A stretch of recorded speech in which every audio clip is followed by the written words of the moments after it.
So let's start with recursions. Recursion में सबसे important है रिकर्शन का मतलब क्या होता है। रिकर्शन इज समथिंग जब कोई चीज़ अपने आप को इटरेट कर रही हो, खुद ही अपने आप को इटरेट करे, तो it is known as recursion. So in recursion chapter we are suppose to study recursive method. अब ये रिकर्सिव मैथड क्या चीज़ है? रिकर्सिव मैथड मतलब है क्या? ऐसी मैथड जो खुद अपने आप को कॉल करती है। ठीक है, एक बार पहली बार तो उस मेथड को कॉल करना पड़ेगा आपको मेन मेथड में से या समवेयर, पर ये अपने आप को कॉल करती है। ओके, बाद में मतलब बार बार अपने आप को कॉल करेगी और इस तरह से ये एक किसी तरह का लूप बना लेगी। मतलब हम रिकर्शन का यूज करके एक तरह से जो काम हम लूप्स का यूज करके कर रहे थे वो काम रिकर्शन का यूज करके भी कर सकते हैं। इसका ये मतलब मैं कतई नहीं कहना चाह रहा कि लूप्स को रिप्लेस कर देगा रिकर्शन या रिकर्शन को रिप्लेस कर सकता है लूप, नहीं। मैं रिजेम्बलेंस बता रहा हूं, दोनों में कुछ रिजेम्बलेंस है और वो रिजेम्बलेंस ये है कि रिपीटेटिव नेचर का काम हो रहा होता है दोनों के अंदर ही। अब जैसे कि आपके लूप में एक कंडीशन होती है जिसके बेसिस पे लूप रुकता है, नहीं तो लूप इनफाइनाइट बन जाए, ऐसे रिकर्शन में भी एक बेस कंडीशन होगी ऐसी। ठीक है, that will be known as a base condition. वो बेस कंडीशन जब तक हम अपने मेथड में, अपने कोड में नहीं लिखेंगे, ये मेथड अपने आप को बार बार कॉल करती जाएगी। तो बार बार अपने आप को कॉल करने से रोकने के लिए हमें ये यूज करना पड़ेगा। सर आखिर लूप से जब काम हो रहा है तो रिकर्शन यूज करें क्यों? जिंदगी आसान थी ना हमारी, लूप से हमारे सारे काम हो रहे थे। Yes, but there are few problems which problems can be solved in a better way when you solve it using recursion। बहुत आसानी से सॉल्व हो पाएगी, बहुत इजी, बहुत सिंपल वे में सॉल्व हो पाएगी। ठीक है, अगर हम रिकर्शन का यूज करते हैं तो। अभी एग्जाम्पल के लिए तो हम हो सकता है बहुत घटिया चीज लें, मतलब बहुत फालतू की चीज उठाएंगे, जैसे से फॉर एग्जाम्पल फैक्टोरियल कैलकुलेट करेंगे, जो कि अनडाउटेडली हम मेथड एक नॉर्मल लूप के थ्रू बहुत आसानी से कर सकते हैं, लेकिन सीखने के लिए हम पहले फैक्टोरियल का यूज करेंगे, factorial calculation. Then we will move forward for some complex problems. ठीक है, कॉम्प्लेक्स प्रॉब्लम्स जिनका सॉल्यूशन हमारे पास में रिकर्शंस के थ्रू ज्यादा आसान हो जाएगा। एग्जाम्पल से समझते हैं। जैसे अभी हम एक एग्जाम्पल फैक्टोरियल का कंसिडर करते हैं। कोई मुझे बताए कि 5 का फैक्टोरियल अगर किसी को फाइंड करने के लिए कहा जाए, पर उससे कहा जाए कि पूरा आंसर मत बताओ, पर उसको फैक्टोरियल के टर्म्स में ही वापस मुझे डिफाइन कर दो, मतलब उसमें फिर वापस कोई फैक्टोरियल आ रहा हो, so can you do so? 5 into 4 factorial। Exactly, thank you so much. मतलब 5 के फैक्टोरियल को अगर निकालने के लिए कहा जाए, देखो exclamatory sign is denotes factorial. 5 factorial is basically 5 into 4 into 3 into 2 into 1 बराबर। अब can I also write 5 factorial as 5 into 4 factorial? ठीक है, तो इस तरीके से लिखना में अपन ने प्रॉब्लम को सिंपलर टर्म्स में डिफाइन कर दिया और एक तरह से बोल सकते हैं कि हमने रिकर्सिवली डिफाइन कर दिया। ठीक है, इस चीज को हम बोल सकते हैं कि रिकर्सिवली प्रॉब्लम डिफाइन करी। अल्टीमेटली 4 का फैक्टोरियल क्या होगा जब निकालने जाएंगे, तो I can write 4 into 3 factorial. Then 3 का फैक्टोरियल निकालने की बात करें तो 3 का फैक्टोरियल विल बी 3 इंटू 2 का फैक्टोरियल। अल्टीमेटली 2 का फैक्टोरियल निकालने की जब बात करें तो इट विल बी 2 इंटू 1 का फैक्टोरियल बोलने की जरूरत ही नहीं है, 2 इंटू 1, दैट्स इट, ये रिटर्न हो जाएगा। सो अल्टीमेटली हम कहीं किसी जगह से रिटर्न मारेंगे। सो हमें अपनी प्रॉब्लम को ऐसे ही सॉल्व करना है। बहुत तरह तरह की प्रॉब्लम होंगी, जैसे एक सबसे फेमस प्रॉब्लम्स में से है टावर ऑफ हनोई वाली प्रॉब्लम। टावर ऑफ हनोई वाली प्रॉब्लम के अंदर आपको कुछ डिस्क्स दी जाती हैं, एक बड़ी डिस्क, एक मीडियम डिस्क और एक सबसे छोटी डिस्क। से फॉर एग्जांपल ए, बी और सी ऐसे नाम दे दिए। आपको एक खाली टावर दिया जाएगा और एक और टावर दिया जाएगा। इसको बोलते हैं सोर्स ए या सोर्स 1 बोल लो, इसको बोल दो सोर्स 2, इसको बोल दो सोर्स 3।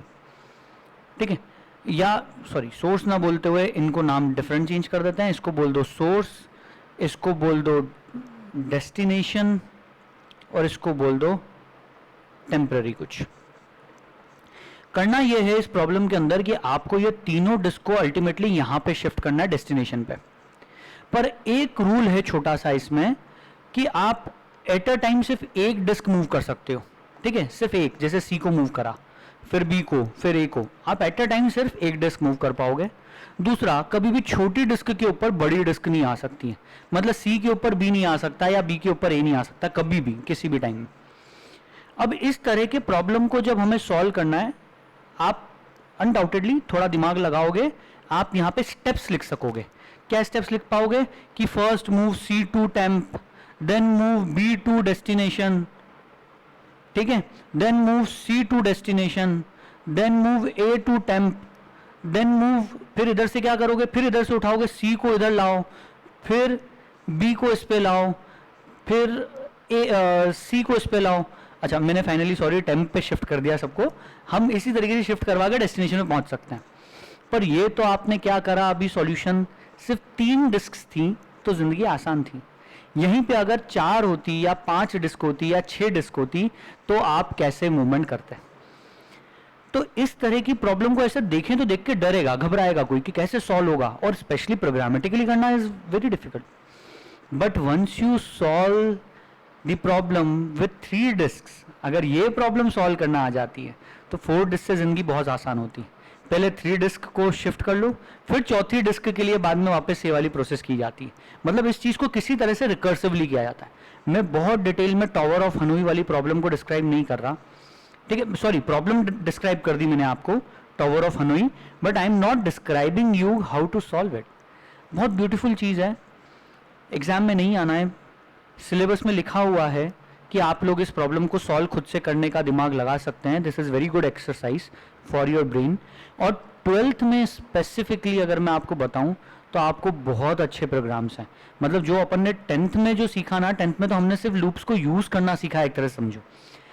असली लॉजिक्स लगाने को तो 12th के क्वेश्चंस में ही आते हैं, चाहे वो 2D अरे के क्वेश्चंस हो, चाहे किसी स्ट्रिंग या अरे से रिलेटेड हो, बट 1 नंबर क्वेश्चंस आते हैं आपको 12th क्लास के अंदर। करेंगे हम सारे क्वेश्चन सॉल्व करेंगे। स्टार्टिंग अभी वापस आपको सिर्फ मेरा पर्पस था कि आपको रिकर्शंस की नेसेसिटी समझाऊं, जो आपको एक लेवल पे समझ में आई होगी। एक और अच्छा एग्जांपल दे रहा हूं, फैक्टोरियल तो अपन करेंगे ये अभी सॉल्व। एक एग्जांपल है binary search. If you remember, एक बाइनरी सर्च करके एक एल्गोरिथम था। Have you studied it in 10th class? पढ़ा है क्या? Yes sir. Binary search, simple search तो पढ़ा है, लीनियर सर्च, बाइनरी सर्च पढ़ा है? हाँ सर, पढ़ा है। हाँ, मेरे को याद आ रहा है। बाइनरी सर्च के अंदर क्या होता है, एक सॉर्टेड अरे होता है आपके पास, जैसे 1, 4, 7, 12, 15, 18, 20, ऐसा एक अरे है। इस अरे में आपसे कहा जाता है आपको एक गिवन नंबर ढूंढना है, उस गिवन नंबर को की बोल दो। You are suppose to search this key in this अरे। तो इस अरे में लीनियर सर्च ना करते हुए इस अरे को क्या किया जाता है, पहले डिवाइड किया जाता है। डिवाइड मतलब इसका सेंटर फाइंड कर लेते हैं, पहले मिड वैल्यू। पहले अपनी की को, की जो भी हो, whatsoever the key is x, इस एक्स को सबसे पहले इससे कंपेयर किया जाता है। अगर आपको मैचिंग मिल जाती है तो बोल देते हैं फाउंड, नहीं मिलता है तो फिर क्या करते हैं, फिर देखते हैं कि क्या ये x इस 12 से छोटा है या इस 12 से बड़ा है। अगर 12 से छोटा है x तो अब अपन अरे को छोटा कर देंगे और सिर्फ यहां से लेकर यहां तक, सिर्फ इतने एरिया में अपन x को सर्च करेंगे। और अगर 12 से बड़ा निकलता है तो राइट हैंड साइड में सर्च करेंगे। इस चीज के लिए जब प्रोग्राम बनाया, जब लूप्स लगाए, तो इसमें बहुत सारी कंडीशंस थी, थोड़ा कॉम्प्लेक्स था। लेकिन इसी चीज का सॉल्यूशन अपन दोनों डिस्कस करेंगे। इसका लूप वाला सॉल्यूशन भी डिस्कस करेंगे और रिकर्सिव प्रॉब्लम भी डिस्कस करेंगे, इसकी रिकर्सिव सॉल्यूशन भी डिस्कस करेंगे। Recursive solution is way easier. ऐसा लगेगा जैसे बच्चों में जैसी कहानी हो गई है, तो मतलब बहुत आसानी से आप रिकर्सिवली इस प्रॉब्लम को सॉल्व कर पाओगे एज कंपेयर टू लूपिंग। हाँ, रिकर्शंस में सिर्फ एक ग्लिच है, there is a one glitch, and that glitch is basically recursions को ड्राई रन करके देखना। हम लूप का ड्राई रन बहुत आसानी से कर पाते हैं, लेकिन रिकर्शन का ड्राई रन हमारे लिए समझना थोड़ा डिफिकल्ट हो जाता है, ठीक है। लेकिन still with practice it will be easier. हमने 10th क्लास में खतरनाक प्रैक्टिस करी है, हमने बहुत ड्राई रन करे हैं। इफ यू रिमेंबर, आप लोगों से मैंने कम से कम, मतलब नहीं करते हुए 20 से 25 प्रोग्राम्स का ड्राई रन तो मिनिमम करवाएं, ओके। और वो जो ड्राई रन्स करवाए उसी का नतीजा है कि आज आप लोग को दिमाग के अंदर ड्राई रन हो जाता है, आपको एक बार में समझ में आ जाता है अपनी लूप में अपन कंडीशन क्या लगाएं, कहाँ पे खत्म करें, लेस देन लगाएं कि लेस देन इक्वल टू लगाएं। वो सबसे मेन डिसीजन मेकिंग यही रहती है, लेस देन इक्वल टू वाली, इंक्रीमेंट कितने से करना है।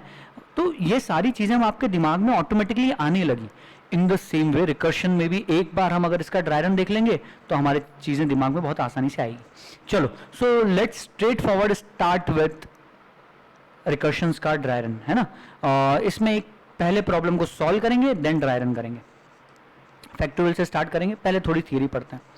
अ method that calls itself is known as a recursive method and this technique is known as recursion. A physical world example would be to place two parallel mirrors facing each other. अब mirror के अंदर अगर आप ध्यान से देखोगे तो जैसे एग्जाम्पल, मैं आपको एग्जाम्पल के तौर पे एक चीज़ बताऊं।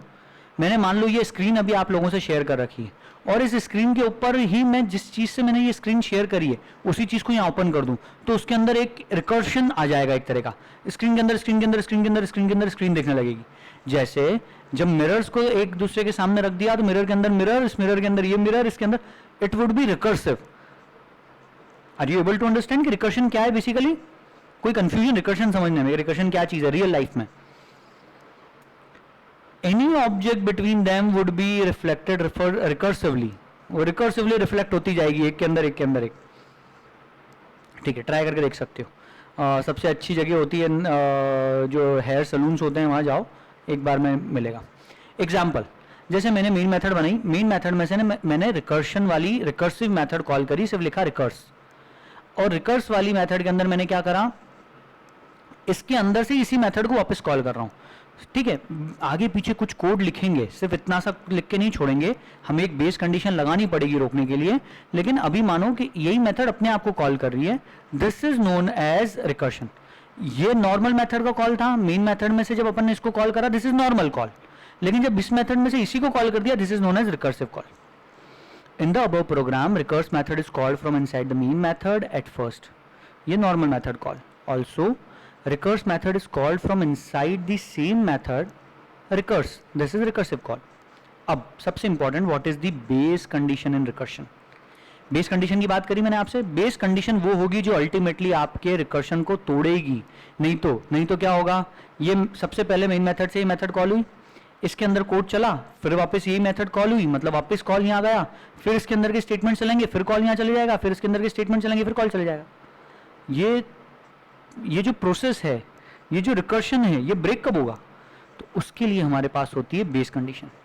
The recursion continues until some condition is met to prevent it from execution, if not infinite recursion occurs.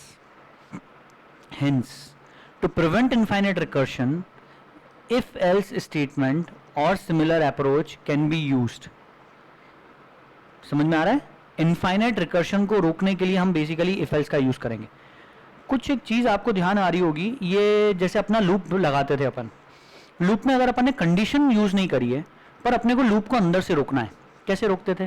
तो we somewhere use break statement, पर ब्रेक को हम खुला नहीं छोड़ते थे, मतलब ब्रेक को हम किसी इफ एल्स के अंदर लगाते थे कि अगर ऐसी कंडीशन हो, अगर ये कंडीशन ट्रू हो तो ब्रेक करो, या ये कंडीशन फॉल्स हो तो ब्रेक करो, एल्स ब्रेक करो, जो भी। So in the same way, to prevent infinite recursion, we will be using this base condition. The condition used to prevent the infinite recursion is known as base condition. In a 1 marks question, this thing can be asked कि what is base condition? Okay? If the base case is not reached or not defined, then the stack overflow problem may arise. अब ये stack overflow वाली क्या problem है? अब usually मैं recursion कब पढ़ाता हूँ? बच्चों को जब मैं डेटा स्ट्रक्चर सब्जेक्ट पढ़ा चुका होता हूँ।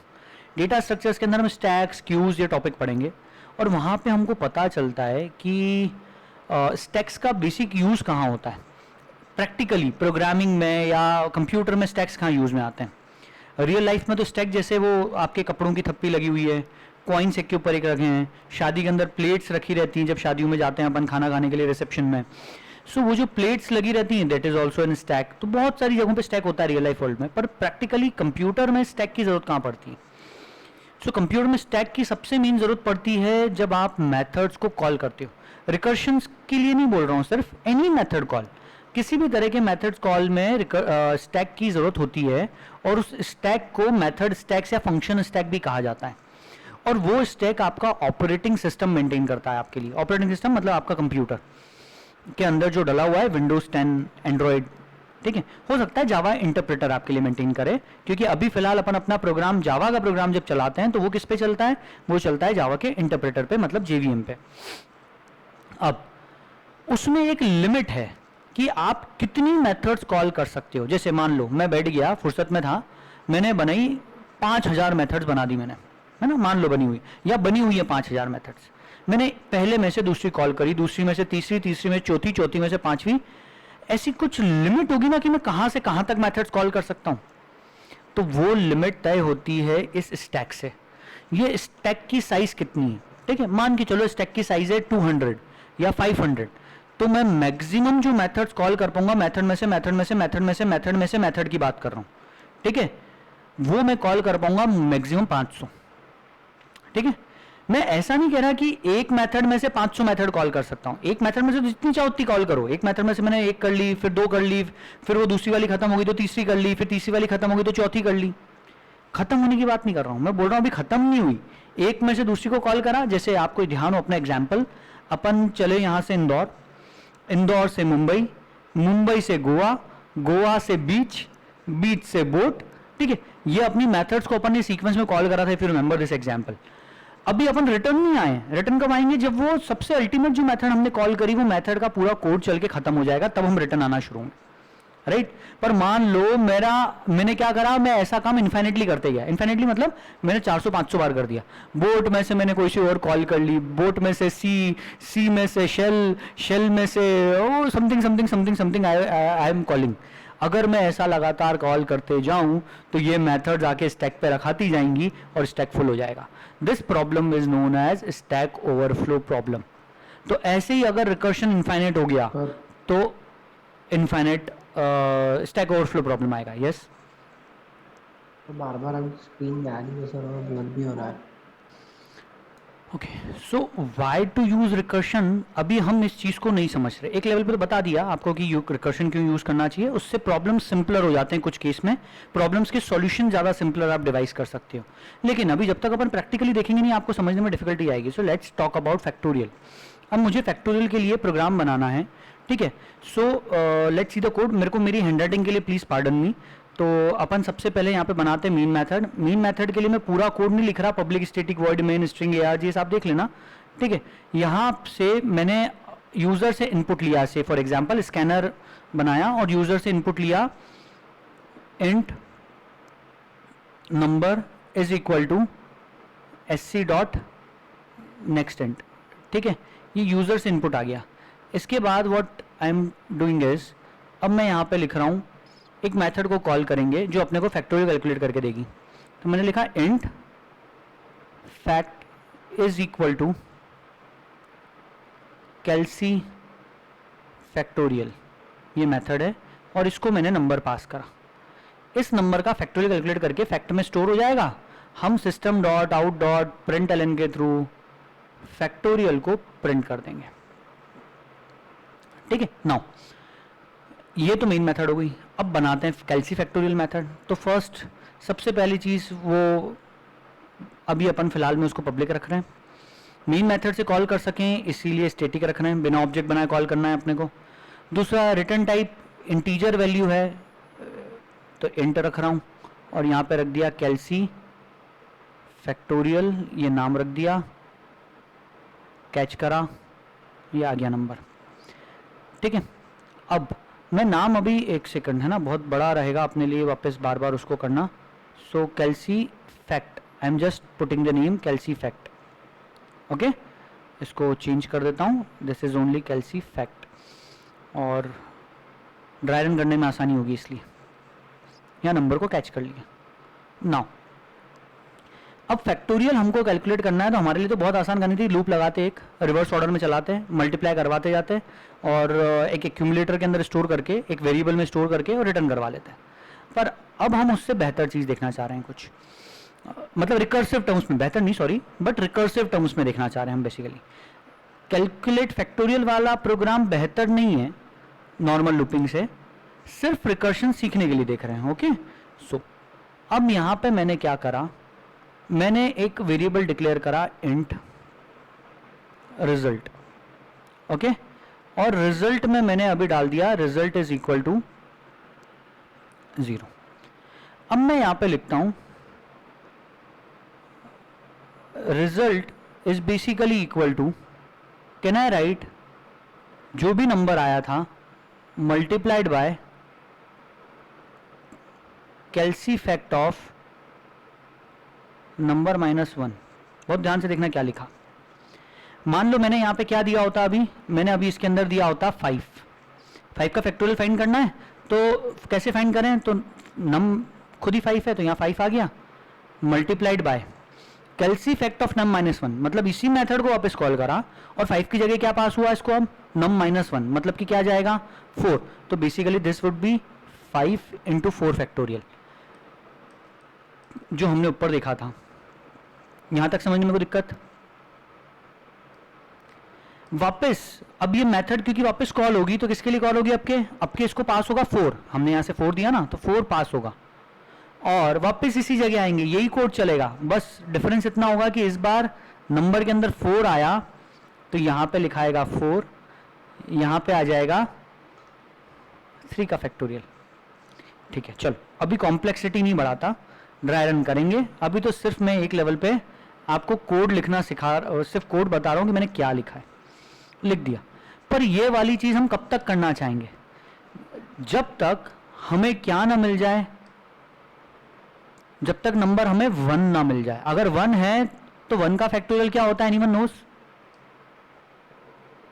1 ही रहता है। 1 का फैक्टोरियल 1 ही होता है। तो मैंने यहाँ पे एक बेस कंडीशन लगा दी कि इफ, जब तक कि number is not equal to 1, जब तक नंबर 1 नहीं, तब तक हम इस मेथड को बार बार कॉल कर रहे हैं। पर अगर 1 मिल गया तो हम यहाँ पे लिख देंगे रिटर्न 1। अब सबसे सिंपल लेवल पे तो उसको ये समझो, मानो किसी ने यहां से जो नंबर पास करा, इस कैल्सी फैक्ट को जो नंबर पास हुआ इस मेथड को, वो नंबर ही किसी ने 1 दिया था। क्या पास किया यहां से 1, तो मेथड में 1 कैच हुआ, ये कंडीशन क्या रहेगी फॉल्स, और सीधे रिटर्न क्या हो जाएगा 1। तो 1 का फैक्टोरियल तो कैलकुलेट हो गया, इसमें कोई दिक्कत? ठीक है। दूसरा, अभी अपना प्रोग्राम हर स्टेटमेंट अपने प्रोग्राम का रिटर्न नहीं मार रहा है, सिर्फ एल्स के केस में रिटर्न हो रहा है।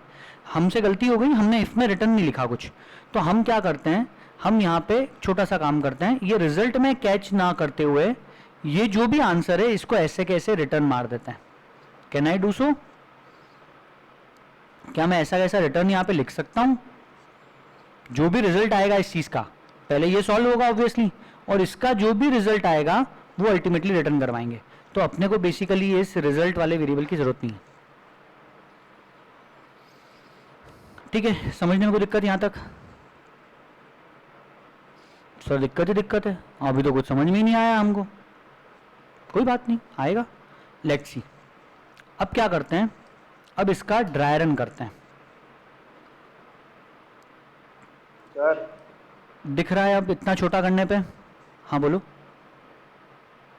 सर बिल्कुल भयंकर और ब्लर हो गया था। सही है। अब दिखने लगा? Okay perfect. तो अब देखते हैं इसका ड्राई रन। ड्राई रन करने के लिए कुछ फॉर्मेट इस बार बनाना अपने को आना चाहिए। सबसे इंपॉर्टेंट चीज़ इसमें फॉर्मेट ही है कि आप क्या क्या कॉलम्स बनाना चाह रहे हो ड्राई रन के लिए। ठीक है, तो let me put up columns. सबसे पहला कॉलम में लिखता हूँ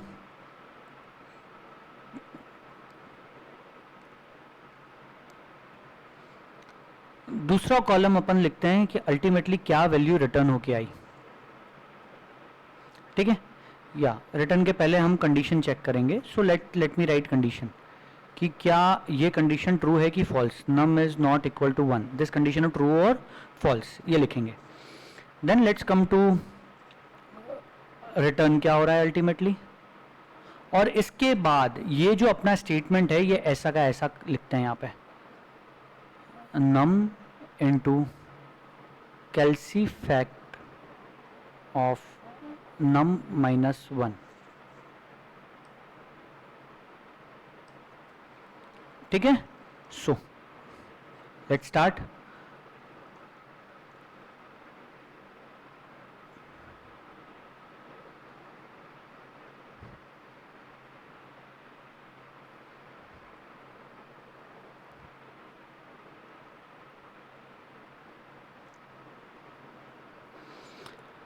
अब सबसे पहले अपने पास नम में क्या कैच होके आया, एक कॉलम छोटा सा और बनाना भूल गया, नम के लिए भी एक कॉलम बना देते हैं।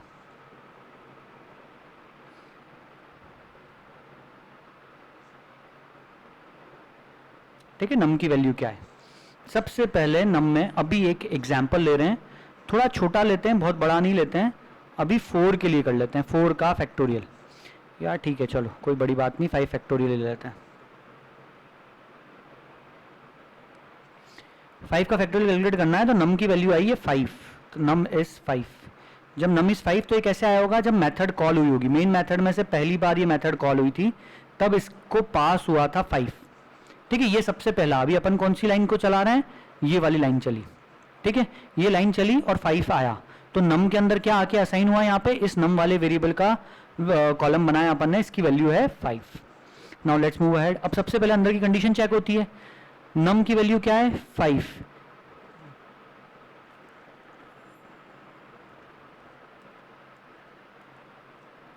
नम की वैल्यू है 5। क्या 5 is not equal to 1, condition true की फॉल्स, ट्रू, कंडीशन ट्रू है, अभी 1 नहीं है, 5 is not equal to 1, true. तो अब अंदर आए, ये वाला स्टेटमेंट चलेगा। ठीक है, इस वाले स्टेटमेंट को चलाने के लिए हमें क्या लिखना पड़ा, हमें लिखना पड़ा नम इंटू कैल्सी फैक्टर, वापस यही कॉल हुआ। तो मैं यहाँ पे क्या लिख रहा हूँ, ध्यान से देखना, मैं यहाँ पे लिख रहा हूँ नम की वैल्यू है 5 multiplied by कैल्सी fact of num minus 1। What is num minus 1, num की वैल्यू 5 तो नम माइनस 1 इज 4। ठीक है, अब ये वाली मेथड यहीं पे रुक गई। मान लो कि एक कोई सी नई कैल्सी फैक्ट है, कोई डुप्लीकेट कैल्सी फैक्ट है, वो कॉल हो रही है ना, तो अभी इस मेथड को भूल जाओ। ये मेथड अब आगे जब भी चलेगी तो कहां से चलेगी, ये मेथड में जब भी आएंगे तो मेथड अब आगे कहां से कंटिन्यू करेगी, ये करेगी इसका जो भी रिजल्ट आएगा उस रिजल्ट को रिटर्न करेगी। इतनी चीज ध्यान से समझना बस। इस मेथड में अब आगे क्या होगा, ये मेथड अभी मैं यहां रोक रहा हूं, लेकिन इस मेथड में क्या होगा, लास्ट में, सबसे लास्ट में जब भी मेथड वापस चलेगी तब ये जो भी इस कोड का आंसर आएगा, इस पूरे कोड को अपन जब सॉल्व कर लेंगे, मतलब ये रिटर्न आएगा यहां से कुछ, ये कैल्सी फैक्ट वाली मेथड कुछ रिटर्न करेगी, जो भी रिटर्न करेगी उसका जब इससे मल्टीप्लिकेशन हो जाएगा वो चीज अल्टीमेटली हम रिटर्न मारेंगे, किसको, मीन मेथड को। एक लेवल पे थोड़ा समझ में आ रहा है क्या रिटर्न जाएगा, अल्टीमेटली जो हम यहां से ये वाली मेथड, ये कोई डुप्लीकेट मेथड है मान लो, ये मेथड जो भी चीज रिटर्न करेगी, ये क्या रिटर्न करेगी, बेसिकली ये 4 का फैक्टोरियल रिटर्न करेगी अपने को। जो भी 4 का फैक्टोरियल आएगा उसका मल्टीप्लिकेशन हमारे 5 से होगा और वो चीज हम रिटर्न करवा देंगे। और किसको रिटर्न होगा वो, अल्टीमेटली मीन मेथड को। इतना तो समझ में आया जो मैंने बोला, ठीक है। तो वो कैलकुलेशन के लिए हम यहां पे एक लाइन खाली छोड़ेंगे, ये वाली लाइन हमने खाली छोड़ दी। अब हम नेक्स्ट लाइन पे आते हैं। मान लो हमने वापस से यही मेथड कॉल हुई है और इस मेथड इस बार जब कॉल हुई तो ये 5 की जगह किससे कॉल हुई, 4 से, हमने 4 पास करा ना यहाँ पे, तो 4 से कॉल हुई यही वाली मेथड वापस। ठीक है, चलो अभी 4 से कॉल हुई, अब आगे देखना। तो नम की वैल्यू क्या रही 4, अंदर आके कंडीशन क्या है, 4 is not equal to 1, true की फॉल्स, ट्रू। अच्छा अभी कुछ रिटर्न होगा क्या, नहीं, अभी रिटर्न स्टेटमेंट नहीं चलेगा क्योंकि कंडीशन ट्रू है। तो अभी तो क्या चलेगा, अभी तो ये मेथड का कॉल जाएगा सिर्फ, तो मैं उसको बस यहाँ लिख के छोड़ रहा हूँ। नम की वैल्यू क्या है इस वाली मेथड में, फटाफट बोलते जाओ, नम की वैल्यू क्या है 4। तो यहाँ पे 4 लिखा, मल्टीप्लाइड बाय कैल्सी फैक्ट, क्या लिखूं हम यहाँ पे, नम माइनस 1 मतलब 3, तो यहाँ पे लिख दिया 3 पास कर दिया।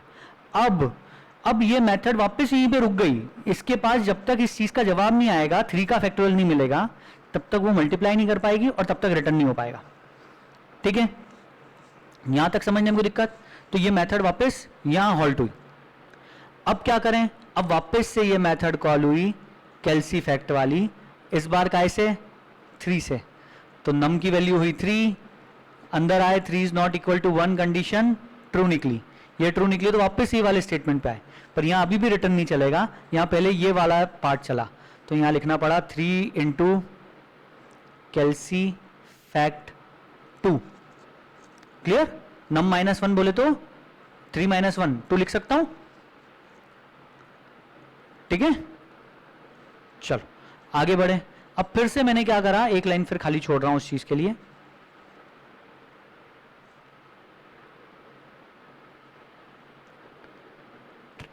टैबलेट पे मेरे को पेन से यूज करने का थोड़ा हैबिट नहीं है, इसलिए मेरे से ज़रा आड़ा तिरछा बन रहा है सब, सो प्लीज पार्डन मी।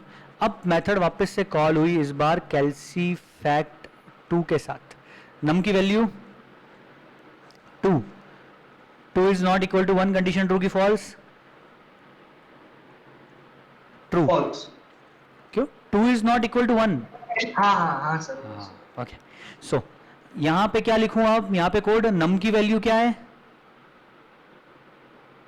2, ये अपन ने कॉलम में लिखी, मल्टीप्लाइड बाय, अब कॉल करना है इस बार कैल्सी फैक्ट को काय से, नम -1। तो व्हाट इज नम -1? 1, ठीक है? सो अब अल्टीमेटली लास्ट मेथड कॉल हो रही है, ध्यान से देखना, कैल्सी फैक्ट 1। क्यों लास्ट? अभी समझ में आ जाएगा। 1 पास करा, नम की वैल्यू 1 है, 1 is not equal to 1, condition true की फॉल्स? अब बताओ, 1 is not equal to 1, true की फॉल्स? अरे 1 इज इक्वल टू 1 होता तो ट्रू होता, 1 इज नॉट इक्वल टू 1 है तो फॉल्स। फॉल्स। तो दिस कंडीशन इज फॉल्स। क्योंकि फॉल्स है तो अब क्या मैं ये वाले पार्ट को एग्जीक्यूट करूंगा, ये वाला, ये जो दिख रहा है अपना फर्स्ट पार्ट जो था, रिटर्न नम इनटू कैल्सी फैक्ट, क्या इसको एग्जीक्यूट करेंगे हम? Will this be executed? नहीं, एल्स वाला चलेगा ना। तो एल्स में क्या चलेगा? एल्स में चलेगा return 1। So let us return 1। तो इस मेथड से यहां पे, अब पहली बार इस मेथड से हम डायरेक्ट यहां पे कर रहे हैं रिटर्न 1, ठीक है? इस मेथड से हमने लिखा रिटर्न 1। सबको देखने में आ रहा है? क्लियर है? ओके, ये 1 रिटर्न करा अपन ने, ओके? अंदर दूसरा कॉल तो नहीं जाएगा, रिटर्न 1 हुआ। पर ये जो रिटर्न हुई थी 1 वाली वैल्यू, ये किसके पास जाएगी? क्या ये इसके पास नहीं आएगी जिसने कैल्सी फैक्ट 1 को कॉल किया था? किसने कॉल किया था? इस वाली मेथड ने कैल्सी फैक्ट 1 के साथ कॉल किया था। तो यहां पे आके लिख देंगे 2 इंटू 1, और अल्टीमेटली इसको क्या करना है, 2 इंटू 1 जो भी रिजल्ट आया, 2 इंटू 1, ये जो रिजल्ट आया विच इज एक्चुअली 2, इसका क्या करेंगे? इसको अल्टीमेटली रिटर्न मारेंगे। तो यहां पे अब लिखता हूं कि दिस विल रिटर्न 2। ये कैल्सी फैक्ट 2 वाली मेथड ने क्या रिटर्न करा? 2। ऑब्वियसली लॉजिकली देखते जाना, कैल्सी फैक्ट 1, मान लो ये मेथड अभी रिकर्सिव मेथड नहीं होती और इसको मैंने 1 पास करा होता इस मेथड को, तो ये मेथड मेरे को रिटर्न क्या करती? ये मेरे को 1 ही रिटर्न करती ना, उसने कर दिया रिटर्न 1। ऐसे कैल्सी फैक्ट 2 वाली मेथड को कॉल करते हैं तो वो क्या रिटर्न करती मेरे को रिटर्न करती 2 इंटू 1 का फैक्टोरियल। 1 का फैक्टोरियल 1 ही था, तो 2 इंटू 1 उसने मुझे रिटर्न कर दिया, दैट इज 2 रिटर्न करा। किसको रिटर्न करा? तो वापस ध्यान से सोचो, कैल्सी फैक्ट 2 वाले को किसने कॉल किया था? Who called calc fact 2? Calc fact 3। Calc fact 3 में से कॉल गया था, तो यहां से कॉल गया था, तो इसी जगह रिप्लेस करूंगा ना, इसकी जगह पे आंसर आएगा जो रिटर्न हुआ, तो वो आ गया यहां पे 2। 3 इंटू 2, व्हाट इज 3 इंटू 2? 6। तो अल्टीमेटली ये मेथड 6 रिटर्न करेगी। अब कैल्सी फैक्ट 3 ने 6 रिटर्न करा, 6 कहां जाएगा? जिसने कैल्सी फैक्ट 3 को कॉल करा, किसने करा था? इसने। तो यहां पे आके रखाया 6। 4 इंटू 6, 6 4 जा 24, राइट? अब कैल्सी फैक्ट 4 को किसने कॉल करा था? तो वो कॉल हुई थी फर्स्ट टाइम कैल्सी फैक्ट 5 में से इस जगह, यहां पे हमने नम -1 मतलब 4 पास करा था, तो यहां पे आके क्या लिखा जाएगा? 24। सो 5 इंटू 24, व्हाट इज 5 इंटू 24? 120। अब ये रिटर्न होगा, लेकिन ये किसको रिटर्न होगा? जिसने कैल्सी फैक्ट 5 कॉल करी। किसने कॉल करी थी कैल्सी फैक्ट 5? मेन मेथड ने। Ultimately it was called by main method, तो मेन मेथड में आ जाएगा 120 और यहां पे ऐसे प्रिंट हो जाएगा, ठीक है? अभी सब लोग सुने, हो सकता है कुछ लोगों को समझ में आया हो सकता है कुछ लोगों को समझ में ना आया हो, ठीक है। रिकर्शन फर्स्ट टाइम में समझने में थोड़ी सी डिफिकल्टी जाती है। What I expect from everyone is, मैं आप लोगों से चाहता हूं कि आप लोग इसका स्क्रीनशॉट एक ले लें, ठीक है। या let me do it for you. Screenshot लिया मैंने और मैं ऐसा का ऐसा आपको ये व्हाट्सएप कर रहा हूं, ओके। रिकर्शन यहां पे मैंने एक एग्जाम्पल देके अभी कंप्लीट करा है। कल मैं एक एग्जाम्पल और दूंगा, हो सकता है इससे थोड़ा सिंपल दूं, और अपन इतनी स्टेप्स ना करते हुए कल थोड़ी छोटी स्टेप्स वाला दूंगा जिसमें सिर्फ 2 या 3 स्टेप्स हो। जैसे अपन एक प्रोग्राम बनाएंगे सम फाइंड करने का, फैक्टोरियल की जगह सम वाला कर लेंगे, मल्टीप्लिकेशन की जगह सम कर देंगे बस। अपन किसका सम कराना है, जैसे किसी ने दिया 3 तो आपको सम कराना है 3 + 2 + 1, ठीक है।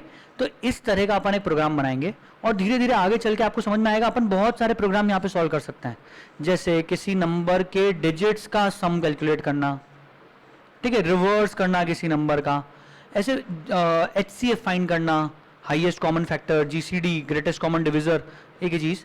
ये चीज अपने को पता करने के लिए हमें प्रोग्राम्स बनाने रहेंगे, और लिमिटेड नंबर ऑफ प्रॉब्लम्स हैं basically which can be solve using recursion. तो अपन वो प्रॉब्लम्स तो सॉल्व करेंगे ही, प्लस हम ड्राई रन वाले प्रॉब्लम्स भी सॉल्व करेंगे, तो अपने आप आपको चीजें स्ट्रांग हो जाएगी, ठीक है। डोंट वरी, दोनों चीजों की प्रैक्टिस से हर चीज होगी। डरना नहीं, डटे रहना। प्रैक्टिस से हर चीज इजी लगती है। पहली बार देखा है डिफिकल्ट लग सकता है, सेकंड बार देखोगे थोड़ा कम डिफिकल्ट लगेगा, थर्ड बार हो सकता है इजी लगे, ठीक है। चलो, तो आज की क्लास को मैं इस वाली चीज को तो यहीं पे वाइंड अप कर रहा हूं, यहां पे खत्म कर रहा हूं। Tomorrow we will be continuing with the recursion, do not miss out the class, ठीक है। और बहुत इंपॉर्टेंट टॉपिक है, पहले ही बता चुका हूं, उसके ऊपर बेस्ड 2 क्वेश्चंस आएंगे, ठीक है। चलो, okay, take care, bye bye.